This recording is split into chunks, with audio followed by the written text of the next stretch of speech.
Dear student, आज हम देखेंगे कोलोनोस्कोपी। तो चलिए स्टार्ट करते हैं। कोलोनोस्कोपी जो है वो एक एग्ज़ाम है, मतलब एक टेस्ट है जिसको कि जो रेक्टम है या कोलन, ये जो लार्ज इंटेस्टाइन मतलब कि जो कोलन है और रेक्टम है, इसके इन्वेस्टिगेशन के लिए किया जाता है। इसको देखने के लिए किया जाता है जब इसमें स्वेलिंग हो या इरिटेटेड टिश्यू हो, टिश्यू में इरिटेशन हो या फिर कोई पॉलिप हो, कैंसर हो, तो उसके चेक करने के लिए, इसको देखने के लिए उस कोलोनोस्कोपी की जाती है। ठीक है, जैसे इसके नाम से ही लग रहा है, कोलोनो स्कोपी, यानी कि कोलन की scopy. Colon mean large intestine. ठीक है, तो ड्यूरिंग जो कोलोनोस्कोपी यानी कि कोलोनोस्कोपी के समय में क्या होता है, कैसे करते हैं उसको, एक लॉन्ग फ्लेक्सिबल ट्यूब होती है जिसको कि कोलोनोस्कोप कहते हैं। तो कोलोनोस्कोप को क्या किया जाता है, इंसर्ट किया जाता है इनटू द रेक्टम, यानी कि रेक्टम से उसको क्या किया जाता है, इंसर्ट किया जाता है। ठीक है, इंट्रोड्यूस किया जाता है उसको रेक्टम के थ्रू। ठीक है, और ये जो होता है एक टीनी वीडियो कैमरा होता है इसमें, जो कि टिप ऑफ द ट्यूब में होता है। यानी कि जो ये है, ये देख पा रहे हैं आप, ये जो है ये है कोलोनोस्कोप है। तो कोलोनोस्कोप का जो ये टिप होता है, यहाँ पर एक छोटा सा कैमरा होता है, यानी कि माइक्रोस्कोपिक ही बोल सकते हैं उसको। बहुत ही माइन्यूट एक कैमरा होता है, वीडियो कैमरा, जो कि उसके टिप पे होता है। और वो क्या करता है, डॉक्टर को हेल्प करता है कि जो वो क्या करता है, उसको कैमरा जो होता है वो विजुलाइज करने में हेल्प करता है डॉक्टर को। ठीक है, इनसाइड द इंटायर कोलन, यानी कि जो कोलन है उसके इनसाइड पूरी कोलन को देखने में वो हेल्प करता है कैमरा। ठीक है, और ये जो इफ़ नेसेसरी पॉलिप और अदर टाइप ऑफ एबनॉर्मल जो टिश्यू होते हैं can be remove through out, मतलब through the scope during the colonoscopy. एक तो ये जो स्कोप है, यानी कि जो ये कोलोनोस्कोप है, विजुलाइज करने में भी हेल्प करता है। पूरी कोलन को इस तरीके से हम देख सकते हैं, उसका इंटरनल पूरी इंटायर जो होता है, पूरी कोलन को जो है अंदर की तरफ से हम देख सकते हैं। और दूसरा क्या हो सकता है कि अगर उसमें कोई ये है पॉलिप्स हैं, यानी कि जो एक्स्ट्रा मास होता है, एक्स्ट्रा ग्रोथ ऑफ टिश्यू, वो जो छोटे छोटे बॉल से बन जाते हैं उसको पॉलिप बोलते हैं। तो उसको, या जो एबनॉर्मल टिश्यू होते हैं उसको रिमूव करने में भी ये हेल्प करता है। इसके हेल्प से उसको भी हटा सकते हैं। ठीक है, निकाल सकते हैं जो एक्स्ट्रा ग्रोथ और या फिर जो एबनॉर्मल टिश्यू हो जाते हैं उसके अंदर इंटेस्टीन के या कोलन के, उसको भी ये हटा सकता है। ठीक है, और जो टिश्यू सैम्पलिंग और किसके लिए करते हैं, जब टिश्यू की सैम्पलिंग लेनी होती है, यानी कि जो बायोप्सी करनी होती है, तो भी जो है वो कोलोनोस्कोपी करते हैं। ड्यूरिंग दी कोलोनोस्कोपी क्या कर लेते हैं, एक पीस छोटा सा ले लेते हैं, टिश्यू ले लेते हैं, जिससे कि क्या कर सकते हैं, लेबॉर्ट्री में भेज सकते हैं उसको चेक के लिए कि कहीं क्या प्रॉब्लम है उसकी कोलन में। ठीक है, और फिर इसमें क्या होता है कि जब कोलन क्यों किया जाता है, वाई डज, क्योंकि इसमें डॉक्टर तब इसको रिकमेंड करेंगे जब इन्वेस्टिगेट करना होता है इंटेस्टाइन, जो investigate intestinal sign and symptom, यानी कि कुछ ऐसे साइन एंड सिम्टम अगर डॉक्टर को मिलते हैं और वो उसके लिए क्या करना चाहता है, इन्वेस्टिगेट कराना चाहता है कि वो साइन एंड सिम्टम क्यों आ रहे हैं, तो वो इसके लिए उसको रिकमेंड करेगा देखने के लिए कि उसको पॉसिबल कॉज क्या है, उसके लिए क्यों ऐसे उसको देखने को मिल रहा है, जैसे एब्डोमन पेन हो रहा है, या फिर उसको ब्लीडिंग हो रही है रेक्टम के थ्रू, या फिर क्रोनिक डायरिया हो रहा है, मतलब बहुत ज़्यादा सीवियर हर समय, मतलब उसको बार बार जो है वो डायरिया होता रहता है, या फिर कोई इंटेस्टाइनल प्रॉब्लम है, यानी कि जो ये इंटेस्टीन है इसमें कोई प्रॉब्लम है तो उसके वजह से हो रही है, या ये ब्लीडिंग क्यों हो रही है, या उसको पेन क्यों हो रहा है, ये सबको देखने के लिए, इसको इन्वेस्टिगेशन के लिए, इसकी जांच करने के लिए ये किया जाता है। तब वो डॉक्टर इसको रिकमेंड करते हैं कोलोनोस्कोपी को। और एक तब करते हैं जब स्क्रीन फॉर कोलन कैंसर, अगर उसको कैंसर का थोड़ा भी कुछ ऐसे सिम्टम लगते हैं तो क्या किया जाता है, अगर पर्सन की जो, यानी कि जो पर्सन है जो उसकी अगर एज जो होती है 45 है या उससे ज़्यादा एज है, और उसको क्या हो रहा है, कैंसर के जैसे लक्षण देखने को मिल रहे हैं, कुछ ऐसे रिस्क हैं, उसके एवरेज रिस्क हैं कोलन कैंसर के, तो भी ये कोलोनोस्कोपी करने के लिए डॉक्टर रिकमेंड करते हैं। या फिर अगर कोलन कैंसर के रिस्क नहीं है या कुछ अदर है उसके एज से अलग हटके, जैसे कि कोलोनोस्कोपी मतलब अगर कुछ ऐसे अलग कैंसर से रिलेटेड या कैंसर की तरह रिस्क फैक्टर अगर हो सकते हैं अकॉर्डिंग टू एज, तो डॉक्टर उसको तब भी क्या करते हैं, हर 10 साल में जो है कोलोनोस्कोपी कराने के लिए रिकमेंड करते हैं, यानी कि उसको एडवाइस करते हैं कि वो कोलोनोस्कोपी कराए। ठीक है, और अगर 10-10 साल में वो कराता रहे। ए पर्सन है अदर रिस्क फैक्टर, या उसको कोई और रिस्क फैक्टर होते हैं तो भी उसको जल्दी से जल्दी स्क्रीनिंग कराने के लिए एडवाइस की जाती है। और कोलोनोस्कोपी क्या होता है कि one of a few option for colon cancer screening. और जो कोलोनोस्कोपी है, जितने भी ये टेस्ट होते हैं उसमें से एक कोलोनोस्कोपी ऐसा है जिससे कि क्या कर सकते हैं, इन टेस्ट कुछ ही टेस्ट हैं जिससे कि कैंसर का जो इंटेस्टाइन का जो कैंसर है, यानी कि जो कोलन का जो कैंसर है उसका पता लगा सकते हैं। उसमें से एक कोलोनोस्कोपी भी है। तो ये आप देख पा रहे हैं, ये कोलन है, इनसाइड आपको दिख पा रहा है, जैसे कि ये दूरबीन से देखा जाता है, इसको हिंदी में दूरबीन बोलते हैं कोलोनोस्कोपी को। तो ये कोलोनोस्कोपी कोलन स्कोप से इसको देखा जा रहा है, जिसके अंदर कैमरा है, कैमरे से ये सारा इस तरीके से विजुअलाइज हो रहा है। और ये यहाँ पे दिख रहा है कि इसमें से थोड़ी सी नॉट सी बनी हुई है, यानी कि पॉलिप है, और ये इंटेस्टाइन यहाँ पे को ख़राब हो रही है। तो ये कैंसर भी हो सकता है, कैंसरस है या नहीं है ये पता लगाया जाएगा। ठीक है, तो ये देख पा रहे हैं आप, ये है कोलन स्कोप है। तो ये है कोलन का स्कोप, जिसमें कि एक लेंस होता है आगे से, और ये होता है इरिगेशन। और यहाँ पे इसके लाइट रहती है एक कॉर्नर में, यानी कि इसमें ये होल जो बने हुए हैं, एक में लेंस होगा, एक में लाइट होती है, और एक में जो होता है इंस्ट्रूमेंट पोर्ट, यानी कि कोई भी इंस्ट्रूमेंट जिसकी रिक्वायर है वो आप इसमें डाल सकते हैं और एक से इरिगेशन कर सकते हैं। तो ये इसका एक पार्ट्स होते हैं कोलन के। तो बाकी तो वो इस आपने देखा ही था, टिप होती है जो, उसमें ये सब लगा होता है। ये टिप में है, ये टिप का दिखाया जा रहा है, जिसमें कि कैमरा भी लगा रहता है। ठीक है, और ये है कोलन। कोलन ये आप देख रहे हैं, ये रेक्टम हो गया, ये पूरा जो है ये इसकी जो है लार्ज इंटेस्टाइन है। ठीक है, तो ये जो हो गया, ये कोलन में क्या हो रहा, ये पॉलिप हो रहा है। ठीक है, तो ये हो गया। अब इसमें देखिए, लुक फॉर मोर पॉलिप। इसको क्या किया जाता है, अगर पेशेंट को इफ़ पॉलिप है, कभी पॉलिप रहे हैं पहले, तो डॉक्टर उसको फिर भी क्या करते हैं, फॉलो अप कोलोनोस्कोपी कराने के लिए रिकमेंड करते हैं। यानी कि उसके बाद अगर उसमें कभी ये वाली प्रॉब्लम रही है, ये देखिए आप, ये जो पॉलिप होता है इस तरीके से होता है, तो कभी पॉलिप की प्रॉब्लम रही है पहले, तो doctor may recommend a follow up colonoscopy to look for any remove, मतलब look for and remove any additional polyp. मतलब कि अगर उसे कभी पॉलिप रहा है तो डॉक्टर उसको फॉलोअप कॉलोनी, यानी कि दोबारा से कभी उसको कोलोनोस्कोपी कराने के लिए रिकमेंड करते हैं, ताकि वो उसको रिमूव भी कर सके,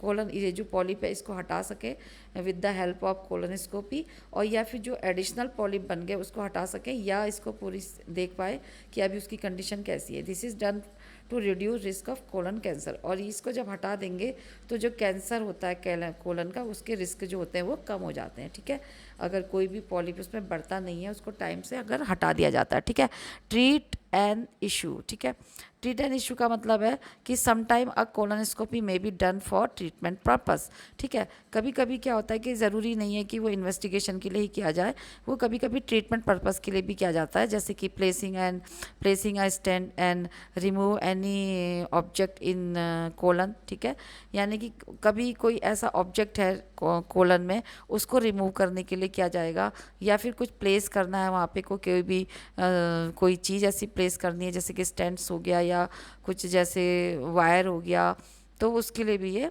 किया जाता है, इसका जो यूज़ है। ठीक है, और colonoscopy possess few risk.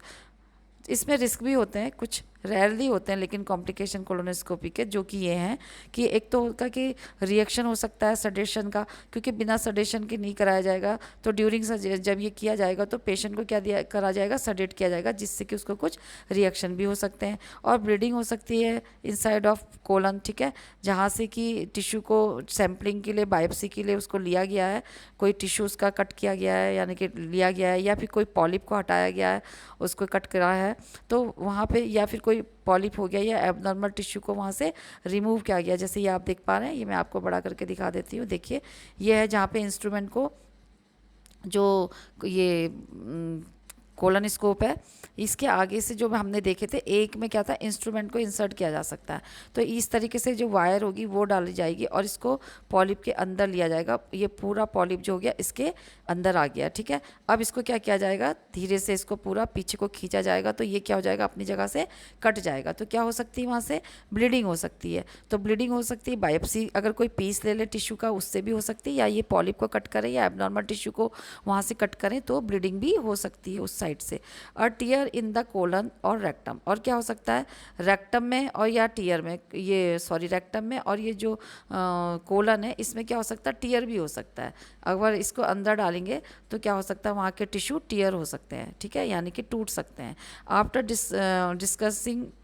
The risk, यानी कि रिस्क के बारे में बातचीत करने के बाद जो कोलोनोस्कोपी ये इसके जितने भी ये रिस्क हैं, जैसे कि सडेशन का कोई रिएक्शन हो सकता है, ब्लीडिंग हो सकती है, और जो रेक्टम और कोलन की जो टिश्यू है वो टीयर हो सकते हैं, तो वो सारी डिस्कस करना है पेशेंट के साथ, उसको बताना है हर कुछ, और उसके बाद उससे कहना है कि कंसर्न फॉर्म में वो साइन कर लें, जैसे कि कंसर्न लिया जाता है। तो कहने का मतलब है बिफोर प्रोसीजर से पहले क्या करना पड़ेगा, कंसर्न लेना पड़ेगा, ठीक है। तो ये आप देख पा रहे हैं। और ये भी एक है, एक ये भी है, परफोरेशन का भी एक इसमें रिस्क रहता है, ठीक है। जैसे कि यहाँ से कुछ कट किया तो यहाँ से धीरे धीरे धीरे करके वो परफोरेट होता रहेगा, यानी कि यहाँ पे होल बन जाएगा और वहाँ से वो टीयर हो जाएगा, तो परफोरेशन का भी वहाँ पे चलता रहेगा, ठीक है। फिर उसके बाद है प्रिपरेशन। अब क्या करेंगे कोलोनोस्कोपी के लिए, कैसे प्रिपेयर करेंगे पेशेंट को। तो जो स्कोपी होती है उसके लिए डाइट सबसे पहले ध्यान में रखनी पड़ेगी, पहले कोलोनोस्कोपी से पहले, a few days before the colonoscopy procedure, यानी कि कोलोनोस्कोपी के प्रोसीजर से कुछ दिन पहले ही क्या करना पड़ेगा, start eating a low fibre diet. Low fibre diet start कहने को बोलना पड़ेगा कि लो फाइबर डाइट ले, और नो होल ग्रेन, यानी कि वो जो ये ग्रेन होती है, जो नट्स होते हैं, सीड्स होते हैं, यानी कि जो दानेदार अनाज होते हैं, वो ड्राई फ्रूट भी होते हैं, या फिर कच्चे फ्रूट और वेजिटेबल होते हैं, उसको ना लें। और the day before the colonoscopy procedure, ये तो कुछ दिन पहले का था। अब है कि जैसे कि कल है तो कुछ द डे बिफोर, एक दिन पहले, कोलोनोस्कोपी से पहले क्या करेंगे, डोंट ईट सॉलिड फूड, यानी कि उसको सॉलिड फूड खाने के लिए मना करेंगे, जैसे कि नॉर्मल डाइट जो लेते हैं, दाल चावल रोटी सब्जी, वो लेने के लिए मना करेंगे। और instead consume only clear liquid, उसको केवल क्लियर लिक्विड बोलने के लिए देंगे। और उसमें जो होता है उसको, जैसे कॉफ़ी, टी और clear juice, Apple juice, grape juice, इस तरीके से जो होता है, वाइट जूस जो ग्रेप का होता है, और क्लियर सॉफ्ट ड्रिंक एंड ये स्पोर्ट्स ड्रिंक, ये सब चीज़ें उसको देने के लिए, मतलब क्लियर लिक्विड डाइट में उसको रहने के लिए बोलेंगे, और सॉलिड फूड को उसको अवॉइड करने के लिए बोलेंगे, ठीक है, एक दिन पहले। और the day of the colonoscopy procedure, अब जिस दिन कोलोनोस्कोपी होनी है तो उसको क्या बोलेंगे कि जो on the previous day clear liquid diet, यानी कि एक दिन पहले तो उसने क्लियर लिक्विड डाइट ली थी, केवल क्लियर लिक्विड डाइट में ही रहना है। डोंट ईट ड्रिंक एनीथिंग, कुछ भी नहीं लेना है। 2 आवर्स बिफोर द प्रोसीजर, यानी कि 2 घंटे जब, मतलब जैसे कि 2 घंटे के पहले, यानी कि उसको प्रोसीजर के जब पहले 2 घंटे तक उसको कुछ भी नहीं लेना है, ठीक है। जो उसने पहले लिक्विड डाइट ली थी वो ही लेनी है। उसके जैसे अभी 12 बजे होना है तो 10 बजे से पहले वो ले सकता है, 10 बजे के बाद वो कुछ नहीं ले सकता। इस तरीके से 2 घंटे तक का पहले उसको एम्प्टी स्टमक रखना पड़ेगा। टेक अ लग्जेटिव, और क्या करना पड़ेगा उसको, कि डॉक्टर क्या करते हैं, लग्जेटिव के लिए उसको रिकमेंड करते हैं, ठीक है, यानी कि उसको रिकमेंड का मतलब होता है उसको सजेस्ट करते हैं कि वो ये प्रिस्क्राइब करते हैं, मतलब उसको वो ऑर्डर करते हैं कि लग्जेटिव देनी है उसको, usually in large volume, in either pills form में भी हो सकती है और लिक्विड फॉर्म में भी हो सकती है, जो कि लार्ज वॉल्यूम में रहेगी लग्जेटिव। लग्जेटिव का मतलब पता ही होगा सबको कि जिससे क्या होता है कि जो रेक्टम, इंटेस्टाइन, कोलन होता है वो क्लियर होता है, ठीक है, और मोशन उससे क्लियर हो जाएगा, तो फीकल मैटर उसको वहाँ पे देखने नहीं होंगे प्रेजेंट, तो कोलोनोस्कोपी आराम से इजीली हो पाएगी जब रेक्टम, ये जो कोलन होगी वो बिल्कुल एम्प्टी रहेगी, ठीक है। इन मोस्ट इंस्टेंस, और patient will be instructed to take the laxative the night before colonoscopy. तो वो क्या करना है, लग्जेटिव को उसको जो कोलोनोस्कोपी जिस दिन होनी है उसकी पहले जो नाइट होती है उसमें उसको देना होता है, ठीक है, ताकि रात में उसको लग्जेटिव दे दे और सुबह को उसका जो कोलन है वो क्लियर हो जाए, ठीक है। तो patient may be asked to use laxative both night before and the morning of the procedure, यानी कि वो सुबह भी ले सकता है, जिस दिन उसका प्रोसीजर होना है उसके वो मॉर्निंग में ले सकता है और उसकी नाइट में, यानी कि प्रोसीजर के पहले वाली नाइट में वो ले सकता है। जैसे कल उसका प्रोसीजर होना है तो आज की रात में उसको लग्जेटिव दे देंगे, और जिस दिन प्रोसीजर होना है उसके मॉर्निंग में भी उसको दे सकते हैं, ताकि उसका इस जो पेट है वो साफ़ हो जाए। यानी कि पेट मतलब कहने का है कि जो उसकी कोलन है, इंटेस्टीन है, जो वो क्लियर हो जाए, ठीक है, उसमें से कोई भी फीकल मैटर ना हो, ठीक है। एडजस्ट मेडिकेशन, और उसको अपनी कुछ जो मेडिकेशन है उसको भी एडजस्ट करनी पड़ेगी। जो डॉक्टर है उसको वो बताना चाहिए जब किसी पेशेंट की कोई मेडिकेशन चलती है, जैसे कि उसकी डायबिटीज़ की, हाई ब्लड प्रेशर है, या फिर उसकी हार्ट प्रॉब्लम थी तो उसके वजह से कोई मेडिकेशन चल रही है, तो उसको क्या करना चाहिए, remind doctor of medication at least a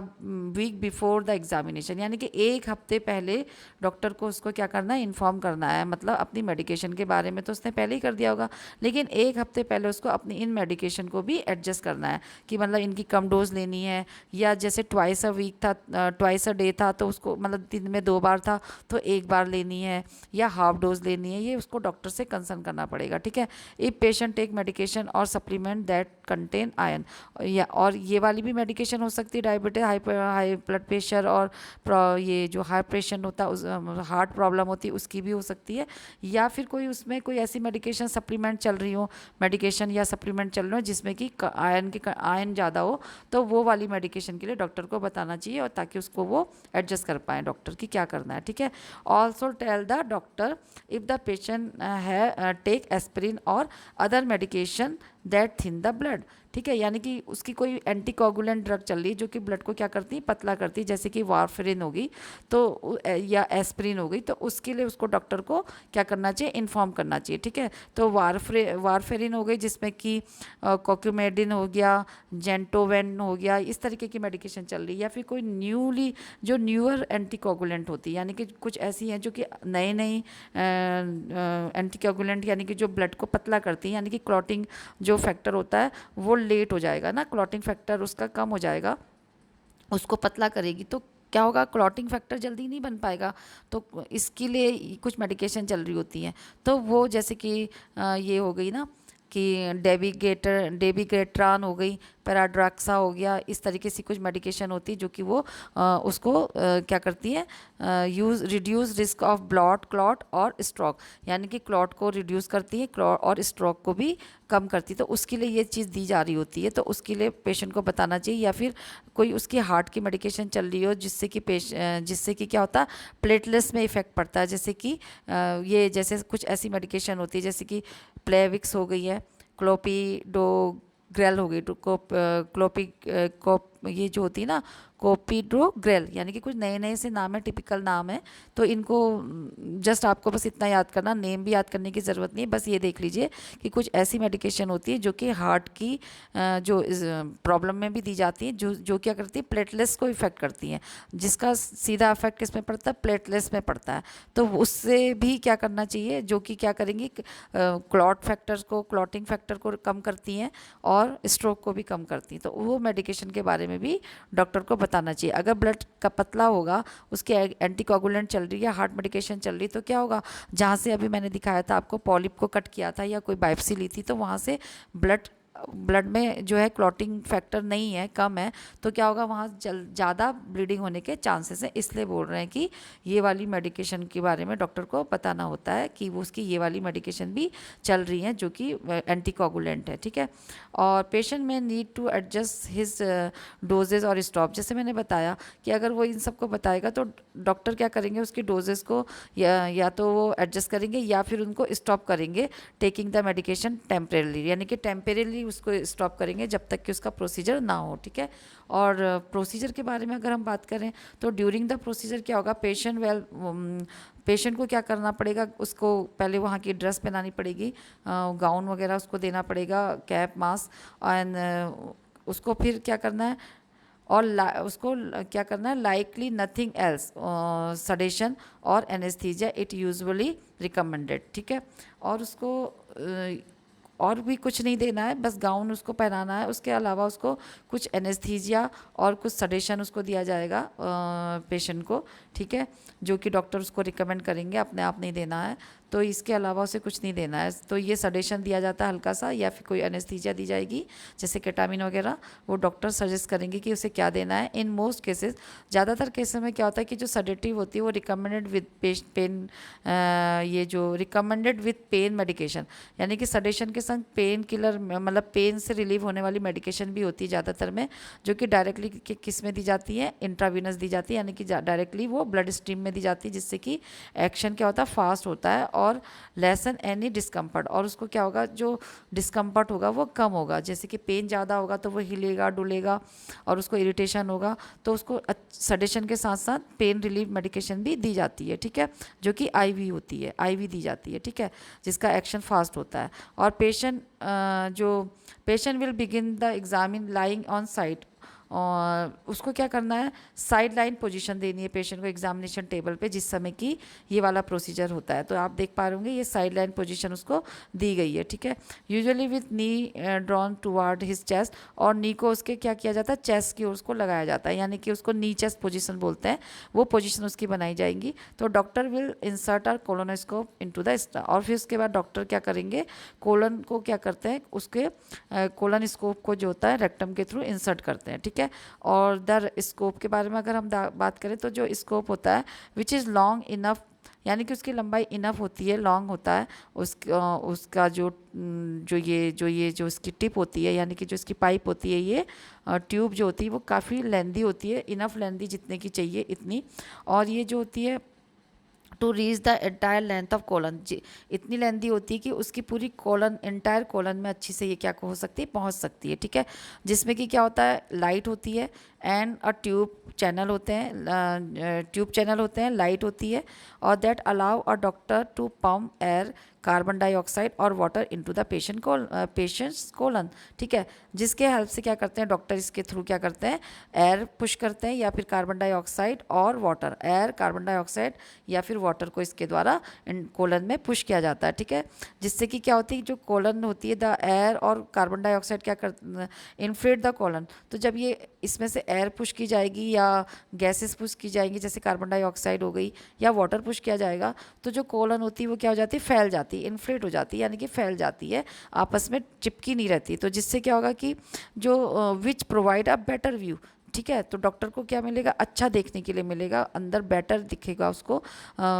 lining of colon, colon की जो म्यूकोजा होगी वो आराम से उसको देखने को मिलेगी, ठीक है। एक बार आप ये भी देख लीजिए कि क्या क्या होता है कोलन में, कि 24 आवर्स बिफोर टेस्ट, यानी कि 24 घंटे पहले क्या करना पड़ेगा, clear out bowel with the laxative, enema और ऑल लिक्विड डाइट, जो भी लिक्विड डाइट उसको लेनी होती है, एनीमा या लेग्जेटिव देना पड़ेगा, जिससे कि उसकी जो 24 घंटे पहले देना पड़ेगा, ताकि उसकी इंटेस्टाइन क्या हो जाए, क्लियर हो जाए, यानी कि उसकी जो कोलन है वो क्लियर हो, ठीक है। और एंड फिर उसको क्या करना पड़ेगा, lie on left side while I, उसको फिर क्या करना है, लेफ्ट साइड में उसको देना है, मतलब पोजीशन देनी है, और आईवी उसको एडमिनिस्ट्रेट करना है टू हेल्प यू रिलैक्स, ताकि उसको क्या मिल सके, रिलैक्स मिल सके, ठीक है। तो ये देखिए लेफ्ट लेटरल पोजीशन बनाई है और उसकी जो आईवी लाइन स्टार्ट कर दी, जिससे कि उसको मेडिकेशन दी जाएंगी और पेशेंट को रिलैक्स फील होगा, ठीक है। और कोलोनोस्कोपी इंसर्ट की जाएगी इनटू द रेक्टम। उसके बाद उसकी जो कोलोनोस्कोपी है, जो पोजीशन बनी है, नीचे पोजीशन भी इसको बोल सकते हैं,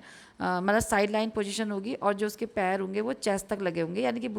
पूरी तरीके से उसकी चेस्ट तक लगे होंगे। तो नीचे तरीके का पोजीशन जो होती है वो साइड लाइन में बनाई होती है, तो उससे ये फिर उसको रेक्टम के थ्रू कोलन की जो कोलन स्कोप है उसको इंसर्ट किया जाएगा रेक्टम के थ्रू, ठीक है, कोलन में। और फिर क्या किया जाएगा, कोलोनोस्कोपी जो होती है उसके बाद उसको क्या किया जाता है, ट्रांसमिट किया जाता है इमेजेस एट इस process through length of the colon. और ये देखिए अब यहाँ से जो है ये कोलन गई रेक्टम के थ्रू, ये पास किया, और देखिए पास करने के बाद ये पूरा इस तरीके से पूरी कोलन में ये आ गई। देखिए ये रेक्टम है, ठीक है, ये रेक्टम है, ये असेंडिंग कोलन है, ये ट्रांसफर कोलन है, और ये डिसेंडिंग कोलन है, पूरा यहाँ तक ये पहुँच गया। और इसके आगे ये कैमरा है, जिससे कि क्या हुआ, ये विजुअलाइज करते हुए आगे बढ़ते हुए पूरा इसको देख पा रहे हैं कि इसमें क्या प्रॉब्लम है, ठीक है। उसके बाद कंटिन्यू कर लेते हैं इसी को, कि जब कोलोनोस्कोपी मूव्ड होती है और एयर इज़ इंट्रोड्यूस होती है, तो patient may feel stomach cramping on urge to have a bowel motion, sorry bowel movement और मोशन एक ही चीज़ है। तो जब क्या होता है, जब स्कोप जो होता है वो अंदर मूव करता है, जैसे मैंने आप ये देखिए, ये जब अंदर मूव करता है और इसमें गैसेस और एयर या वाटर जो भी फिल किया जाता है, जिससे कि ये आपस में चिपके ना और ये क्या रहे, फैला हुआ रहे कोलन, ठीक है। तो उससे पेशेंट को क्या फील होती है, क्रैम्पिंग फील होती है स्टमक में, मतलब भरापन सा लगेगा और उसको लगेगा कि जैसे उसको यूरिन बावल का सेंसेशन फील होगा, यानी कि मोशन पास करने के लिए उसको सेंसेशन फील होगा, ठीक है। और colonoscope also contain tiny video camera at the tip. Tiny video का मतलब होता है, इसके टिप में क्या होता है, एक बहुत छोटा सा कैमरा होगा, बहुत ही माइन्यूट, जो कि क्या करता है, पूरे कोलन को विजुअलाइज करते हुए आगे बढ़ता है, ठीक है। और camera send image to an external monitor. अब ये जो कैमरा है ये क्या करता है, ये देखिए, ये एक्सटर्नल मॉनिटर में इसका विजुअलाइज, ये विजुअल क्या हो रहा है, इसका इमेज आ रही है, ठीक है, जिसको कि डॉक्टर क्या करते हैं, देख लेते हैं, स्टडी करते हैं इनसाइड द कोलन। अब कोलन के अंदर तो नहीं देख पा रहे हैं, तो जो ये कैमरा दिखा रहा है, तो ये यहाँ पे क्या हो रहा है, कंप्यूटर में शो हो रहा है, जिसको कि डॉक्टर देख पा रहे हैं कि अंदर क्या प्रॉब्लम है, ठीक है। The camera send image to an external, और जो कैमरा जो होता है सेंड करता है इमेज एक्सटर्नल मॉनिटर में, जिसको कि डॉक्टर देख पा रहे हैं, ठीक है। और doctor can also insert instrument through the channel and take tissue sample. और उसके बाद डॉक्टर जो होते हैं, जो इससे एक तो विजुअलाइज कर लेते हैं कैमरे से, और दूसरा क्या कर लेते हैं, कोई इंस्ट्रूमेंट भी इसके अंदर से डाल लेते हैं। जैसे मैंने आपको दिखाया, एक वायर डाली हुई थी जो कि क्या करती, कोई भी पॉलिप होते हैं या एक्स्ट्रा ग्रोथ होती है उसको कट भी कर सकते हैं, हटा सकते हैं, और एबनॉर्मल टिश्यू को, पॉलिप को, और क्या कर सकते हैं, कोई बायोप्सी भी ले सकते हैं, कोई अगर किसी चीज़ का डाउट है, अगर कैंसर होना है या क्या चीज़ है करके, तो उसके लिए इन्वेस्टिगेशन कराने के लिए एक छोटा सा टिश्यू भी ले लेते हैं, जो कि बायोप्सी के लिए लैब में सेंड कर लेते हैं। और जो colonoscopy typically take about 30 to 60 minute, ठीक है। ये ज़्यादा से ज़्यादा आधे घंटे तक का प्रोसीजर होता है, 30 से एक, मतलब आधे घंटे से 1 घंटे के अंदर ये प्रोसीजर हो जाता है, ठीक है। अब प्रोसीजर हो गया तो उसके बाद क्या करना है, after the examination take about an hour to begin recover from the sedation. कम से कम उसको 1 घंटा उसको जो है सडेशन से रिकवर होने में लगेगा पूरा। तो उसको क्या करना है, उसको रेस्ट करने के लिए देना है पेशेंट को, और समवन टू टेक पेशेंट, कोई भी उसको क्या कर सकता है, पेशेंट को मतलब ले जा सकता है, यानी कि पेशेंट को अकेला नहीं छोड़ना है, कोई उसके संग रहना है उसकी केयर करने के लिए। And because it can take up to a day for the full effects on the sedative to wear off. और क्या है कि क्योंकि वो फुल ऑफ सडेशन में है, यानी कि उसको सडेशन का इफेक्ट हो सकता है, तो इसलिए उसको पूरा जो यानी कि जो उसको क्या है, पूरा दिन उसको क्या करना है, घर पे रेस्ट करना देने चाहिए, उसकी केयर करनी चाहिए उसको, क्योंकि उसका क्या है, सडेशन का उसको इफेक्ट हो रहा है। तो डोंट ड्राइव, और उसको क्या करना है, ड्राइव भी नहीं करने देना है, एंड इम्पॉर्टेंट डिसीजन, और कोई भी इम्पॉर्टेंट डिसीजन भी नहीं लेना इस समय, and go back to work for the rest of the day. और उस दिन उसको पूरा रेस्ट करना है घर पे, और उसके बाद ही उसको क्या करना है, रेस्ट नेक्स्ट डे में उसको अपने काम पे जाना है, ठीक है। कोई मतलब क्या समझे आप इससे, कि ड्राइव भी नहीं करना है, इंपॉर्टेंट डिसीजन भी नहीं लेना है, घर पे रेस्ट करना है, और उसके बाद उसको काम पे जाना है, ठीक है। Next day may feel bloated और pass gases for a few hours after the examination and clear the air from colon, ठीक है। यानी कि जो ये मतलब उसको क्या होता है, एग्जामिनेशन करने के बाद उसको कम से कम कुछ घंटे तक का क्या होता है, एक तो भरापन लगता है, एब्डोमेन फुल, मतलब उसको लगेगा भरापन, फुलनेस फील होगा, और उसको गैस पास होगी, ठीक है। क्यों होंगी, क्योंकि उसके गैसेस उसको फिल करी थी, या फिर जो भी वाटर उसको फिल किया था, तो उससे भरापन भी लगेगा, और अगर गैसेस भी दी थी उससे तो गैस पास होगी, ताकि उसकी जो कोलन है वो क्लियर हो सके, एयर वहाँ से क्लियर हो जाए, ठीक है। और वॉकिंग में भी है, जो वॉकिंग करना ज़्यादा इफेक्टिव होता है इससे डिस्कम्फर्ट से रिलीफ देने के लिए, पेशेंट को वॉकिंग के लिए भी बोल सकते हैं, ठीक है। लेकिन आफ्टर सडेशन, यानी कि सडेशन के आफ्टर इम्प्रूविंग द सडेशन, या उसका जो इफेक्ट होता है वो ख़त्म हो जाएगा या हट जाएगा, तब उसको वो वॉकिंग के लिए बोल सकते हैं, ठीक है। और पेशेंट में also notice a small amount of blood. अगर पेशेंट में नोटिस करना है, अगर छोटा कुछ अमाउंट में ब्लड आ रहा है विथ फर्स्ट बावल, यानी कि पहले बावल में जब वो पास करने गया तो थोड़ा सा ब्लड है आफ्टर एग्जामिनेशन, तो डरने की कोई बात नहीं है, इसको नोटिस करना है कि कितना अमाउंट में ब्लड है, ठीक है, देखना है। Usually this isn't cause for alarm. Usually ये कोई अलार्मिंग साइन नहीं होता है कि हम इससे डर जाएं कि कैंसर है या क्या है, ये ऐसा कुछ नहीं है। तो इसके लिए अगर पहली बावल में ऐसा है तो उसको डॉक्टर को भी बताना है। इफ़ कंटिन्यू द पास, अब डॉक्टर को कब बताना है, अगर ये कंटिन्यू हो रहा है, इसके बाद भी दूसरे बावल तीसरे बावल ऐसे कंटिन्यू ब्लीडिंग होती जा रही है, तो ब्लड क्लॉट भी आ रहे हैं उसमें, तो अब डॉक्टर को क्या करना है, बताना है। अगर ये परसिस्टेंट और उसके साथ साथ उसको फीवर भी हो रहा है और एब्डोमेन पेन भी कंटिन्यू रह रहा है तो डॉक्टर को इन्फॉर्म करना है, ठीक है। While unlikely this may occur immediately or in the first few days after the procedure, but may be delayed for up to 1 to 2 weeks, ठीक है। और क्या होना है कि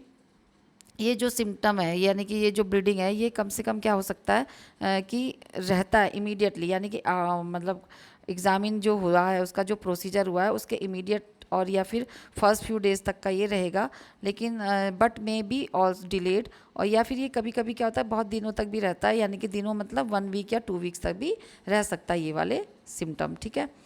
उसके बाद है रिजल्ट की अगर बात करें तो doctor will review the result of the colonoscopy. Doctor अपने जो रिव्यू होता है कोलोनोस्कोपी का कैसे शेयर करते हैं उसके रिजल्ट पेशेंट के साथ, कि अगर वो नेगेटिव रिजल्ट आ रहा तो वो कब आएगा, अगर जब नेगेटिव तब बोलेंगे जब colonoscopy consider negative if the doctor doesn't find any abnormalities in the colon, यानी कि कोई भी कोलन, ये जो कोलन है ये जो पूरी कोलन है इसमें कोई भी एबनॉर्मलिटी जब अगर डॉक्टर को नहीं मिलती है तो वो नेगेटिव बोलेंगे उसको, ठीक है, नेगेटिव रिजल्ट है बोलेंगे, ठीक है। और doctor may recommended that patient have another colonoscopy, तो जब कोई भी नहीं मिलता, कोई ना एबनॉर्मलिटीज़ मिलती कोलन में तो उसको फिर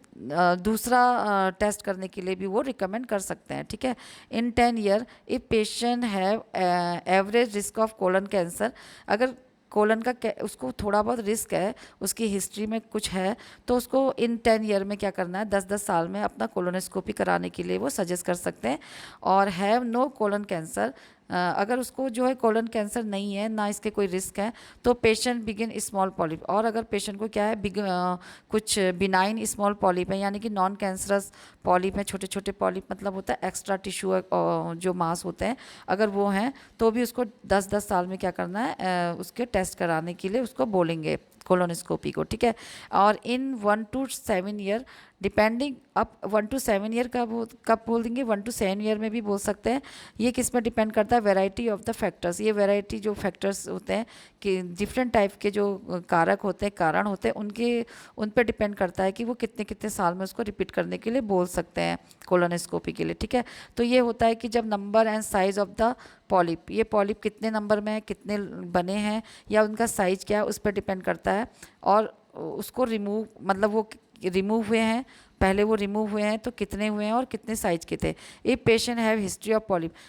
अगर उसकी हिस्ट्री में पॉलिप है या कभी उसके पॉलिप रिमूव किए गए हैं बाई कोलोनोस्कोपी, यानी कि पहले उसके किए गए हैं प्रोसीजर में, या फिर कोई सर्टन जेनेटिक सिंड्रोम है या उसकी फैमिली हिस्ट्री में कभी कोलन का कैंसर रहा है या पॉलिप रहा है, तो या फिर उसकी फैमिली हिस्ट्री में कैंसर रहा है या कोलन ये पॉलिप रहा है, तो भी उसको 1 to 7 ईयर तक का उसको 7-7 साल में कहेंगे कि वो अपना चेक करा ले अगर उसको कैंसर की कोई हिस्ट्री है उसके फैमिली में भी, ठीक है। If there was residual stool in colon, अगर उसके कोलन में अगर स्टूल है, ठीक है, मतलब अच्छी से क्लियर नहीं हुआ, लग्जेटिव दे के भी उसका स्टूल जो है अभी है, फिकल मैटर ड्यूरिंग कोलोनोस्कोपी पाया गया है, तो prevented complete examination of colon, तो वो क्या करेगा, कोलन का जो एग्जामिनेशन है उसको प्रिवेंट करेगा, यानी कि करने में वो नहीं कर पाएंगे, उससे वो डिस्टर्ब होगा, ठीक है। Doctor may recommended repeat colonoscopy, इसलिए डॉक्टर क्या कर सकते हैं उसको रिपीट कोलोनोस्कोपी के लिए एडवाइस कर सकते हैं, क्योंकि जो फिकल मैटर है वो अच्छी से उसको विजुअलाइज नहीं हो पाएगा कि पॉलिप की है या नहीं है, कोई भी एबनॉर्मलिटी पता नहीं चल पाएगी, इसलिए दोबारा से कोलोनोस्कोपी करने के लिए बोला जाएगा। It will be depend on the amount of stool, ये डिपेंड करेगा कि स्टूल का अमाउंट कितना है, यानी कि हाउ मच पेशेंट को colon was able to be seen, यानी कि अगर ज़्यादा है तो वो उसके कोलन में सील नहीं देख पाए, अगर वो थोड़े मात्रा में है तो वो देख पा रहे हैं तब तो नहीं है, अगर वो ज़्यादा है तो वो उसको कोलन को अच्छी से नहीं देख पाएंगे, तो तब वो कर सकते हैं इसके रिपीट करवाने के लिए, ठीक है। Doctor may recommended a different bowel preparation to ensure the bowel is completely emptied before the next colonoscopy, ठीक है। उसके बाद डॉक्टर क्या करते हैं, एडवाइस करते हैं बावल प्रिपरेशन के लिए, यानी कि उसको क्या करना पड़ेगा, अलग अलग उसको अपनी जो बावल प्रिपरेशन के साथ दोबारा से कोलोनोस्कोपी कराने के लिए उसको एडवाइस करनी पड़ेगी। यानी कि कोलोनोस्कोपी कराने से पहले उसको जो नेक्स्ट कोलोनोस्कोपी होगी उससे कराने से पहले उसका जो बावल है, बावल जो इंटेस्टी, ये जो कोलन है, ये पूरी तरीके से कैसा होना चाहिए, एम्प्टी होना चाहिए, ठीक है, बिल्कुल क्लियर होना चाहिए। तो इसके लिए वो डॉक्टर उसको रिकमेंड करेंगे, ठीक है। यहाँ पे भी आप देख पा रहे हैं यही है। उसके बाद है पॉजिटिव रिजल्ट। अब पॉजिटिव रिजल्ट कब होगा, यही जो नेगेटिव था इसी को उल्टा करके देख लीजिए। तो कोलोनोस्कोपी कंसीडर पॉजिटिव, अगर तब पॉजिटिव होगा जब पेशेंट डॉक्टर को क्या मिलेगा, पॉलिप मिलेंगे या फिर कोई एबनॉर्मल टिश्यू मिलेंगे कोलन में, तो वो फिर पॉजिटिव रिजल्ट कहलाएगा, ठीक है। मोस्ट पॉलिप जो होते हैं आर एंड कैंसर, ये ऐसा नहीं है कि सारे के सारे जो पॉलिप हैं वो कैंसरस होते हैं, but some can be precancerous, यानी कि कुछ लेकिन क्या हो सकते हैं, कुछ प्री कैंसरस हो सकते हैं, यानी कि कैंसरस से पहले की स्टेज हो सकती है, ठीक है, बाद में वो कन्वर्ट हो जाएंगे अगर टाइम से उसको रिकवर नहीं किया जाएगा तो ये जो होते हैं ये ज़्यादातर पॉलिप जो होते हैं वो कैंसरस नहीं होते हैं, ठीक है। तो इसमें जो पॉलिप बने हुए थे, छोटी छोटी गांठें जिसे बोलते हैं, वो सारी कैंसरस नहीं होती है। पॉलिप रिमूव ड्यूरिंग कोलोनोस्कोपी, जो पॉलिप होते हैं जैसे मैंने आपको डायग्राम में दिखाया था, कोलोनोस्कोपी के समय भी इसको रिमूव कर लेते हैं और इसको क्या करते हैं, लेबोरेटरी में सेंड कर लेते हैं एनालिसिस के लिए, यानी कि चेक करने के लिए, to determine whether they are cancerous, precancerous और नॉन कैंसरस, यानी कि वो कैंसरस है या कैंसरस से पहले की स्टेज है या फिर बिल्कुल कैंसरस नहीं है, कोई डरने की बात नहीं है। ये सब टिश्यू का जब एनालिसिस होगा, यानी कि उसका एग्जामिन होगा लैब में, तभी पता चलेगा। तो इसका पॉलिप का क्या करा जाएगा, एक टिश्यू लेके उसको लेबोरेटरी में सेंड किया जाएगा, किसके थ्रू, कोलोनोस्कोपी के थ्रू, ठीक है। कोलोनोस्कोपी करते समय कोलोनोस्कोप से उसका टिश्यू लिया जाएगा। Depending on the size and number of the polyp, patient may need to follow a more rigorous surveillance जो शेड्यूल होता है in future to look for more polyps, ठीक है। तो depending on the size and number of polyp, ये जो होता है साइज़, जो पॉलिप होता है यानी कि जो ये गांठें बनी है, इसके जो साइज़ होती है और जो नंबर होते हैं, यानी कि कितने हैं, नंबर में ज़्यादा है या कम है, उसका साइज़ बड़ा है या छोटा है, तो इस पे डिपेंड करेगा कि पेशेंट को क्या करने की ज़रूरत है, बहुत ज़्यादा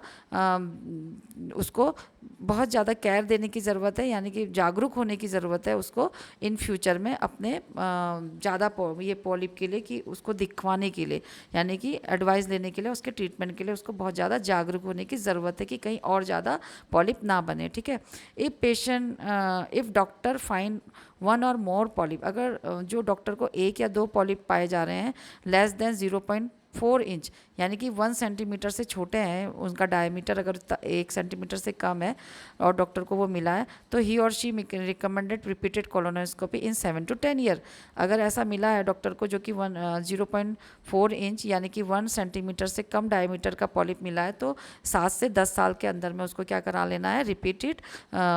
ये जो कोलोनोस्कोपी कराने के लिए डॉक्टर उसको एडवाइस करेंगे, depending on other risk factor for the colon cancer. उसके बाद है doctor will recommended another colonoscopy sooner if have, और डॉक्टर उसको अनदर कब जल्दी से जल्दी रिकमेंड करते हैं, यानी कि एडवाइस करते हैं कोलोनोस्कोपी का कि दूसरी और जल्दी से जल्दी करा ले। वो कब कराते हैं, जब मोर देन 2 पॉलिप, यानी कि 1-2 पॉलिप से ज़्यादा उसको दिखते हैं। यहाँ पे देख पा रहे हैं आप, ये जैसे ये है ये पॉलिप, ठीक है, ये पॉलिप है इनसाइड में, तो ये 2 से ज़्यादा अगर दिखते हैं तो उनको क्या कराने की ज़रूरत है, दोबारा से कराने के लिए उनको रिकमेंड किया जाता है। और ये जो पॉलिप होते हैं अगर लार्ज होते हैं, देखिए जैसे ये लार्ज है ना, ये आप पॉलिप हैं, ये सारे पॉलिप हैं, तो ये जो पॉलिप होते हैं ये लार्ज होते हैं, देन 0 किससे लार्ज होते हैं, लार्जर देन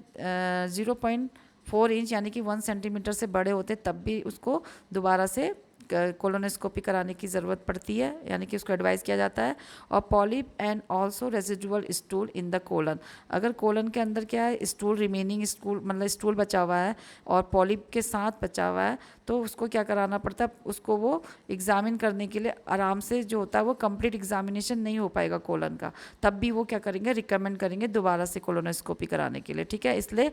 जो लार्ज कोलन होती है, यानी कि जो इंटेस्टाइन होती है, वो क्लियर होनी चाहिए, ठीक है। Polyp with certain cell characteristic that indicate a high risk of future cancer, अब उसका टेस्ट कराया तो उसके कुछ कैरेक्टरिस्टिक्स ऐसे मिले पॉलिप के कि जिसको कि हाई रिस्क है कैंसर का, तो भी जल्दी से उसको क्या कराने की ज़रूरत है, ये रिकमेंड कोलोनोस्कोपी जल्दी से उसको दोबारा से फिर से करानी पड़ेगी। कैंसरस पॉलिप है तब तो फिर कराना ही है। इफ़ हैव अ पॉलिप और अदर एबनॉर्मल टिश्यू, अगर पॉलिप है या अदर एबनॉर्मल टिश्यू है that couldn't be remove during the colonoscopy, तो इसको रिमूव करने की ज़रूरत नहीं पड़ती है ड्यूरिंग कोलोनोस्कोपी, इसको ज़रूरत नहीं पड़ेगी। Doctor may recommended a repeat examination with a gastro, ये जो गैस्ट्रोएंटरोलॉजिस्ट होते हैं इनके साथ उसको क्या करना पड़ता है, डॉक्टर को रिकमेंड करना पड़ता है, ताकि वो स्पेशलिस्ट होते हैं और वो एक्सपर्ट्स होते हैं, स्पेशल एक्सपर्ट्स होते हैं, वो उसको क्या करते हैं, लार्ज जो पॉलिप होता है ये उसको वो सर्जरी के थ्रू क्या करेंगे, रिमूव करेंगे लार्ज पॉलिप को, ठीक है। उसको कोलोनोस्कोपी से रिमूव कराने के लिए एडवाइस नहीं किया जाता है, ठीक है। प्रॉब्लम ड्यूरिंग एग्जामिनेशन, क्या क्या प्रॉब्लम आ सकती है, जैसे ये देख पा रहे हैं आप, इसको एग्जामिन करने में क्या क्या प्रॉब्लम आ सकती है। तो if doctor cancerous about the quality of the view through a scope, जो क्वालिटी होती है डॉक्टर वो जो होती है वो ठीक से अगर उसको विजुलाइज ना कर पाए, ही और she may recommended a repeat colonoscopy, तो उसको क्या करना पड़ता है, रिपीट कोलोनोस्कोपी के लिए उसको बोला जाता है जल्दी से कराना, यानी कि shorter time until next colonoscopy, यानी कि जो 7 to 10 ईयर बोला जा रहा था उससे पहले ही छोटे टाइम के गैप में ही उसको क्या कराना पड़ेगा, नेक्स्ट कोलोनोस्कोपी के लिए उसको एडवाइस करना पड़ेगा, अगर क्वालिटी ऑफ व्यू जो होती थ्रू द स्कोप जो है वो ठीक से नहीं हो पाई है। तो if doctor was unable to advance the scope through entire colon, अगर वो एंटायर यानी कि पूरी कोलन का जो है वो जब उसका एग्जामिन ना कर पाए, आगे तक स्कोप को ना बढ़ा पाए, तो क्या करना पड़ेगा, या वर्चुअल या फिर क्या है, अब virtual colonoscopy may be recommended to examine the rest of colon, तो उसको क्या करना पड़ेगा, virtual colonoscopy may be recommended, virtual मतलब जो कैमरे में उसकी कोलोनोस्कोपी को कराना पड़ेगा, और जो कि रेस्ट ऑफ पीस का मतलब जो ये जो examine the rest of colon, यानी कि रेस्ट ऑफ कोलन का मतलब है कोलन के एक एक पार्ट का उसको एग्जामिन करने के लिए उसको एडवाइस करना पड़ेगा। तो ये होती कुछ प्रॉब्लम भी होती जिससे कि बार बार उसकी कोलोनोस्कोपी करानी पड़ जाती है, ठीक है। तो thank you guys for watching this video, please do like share comment and subscribe this channel. Goodbye, take care.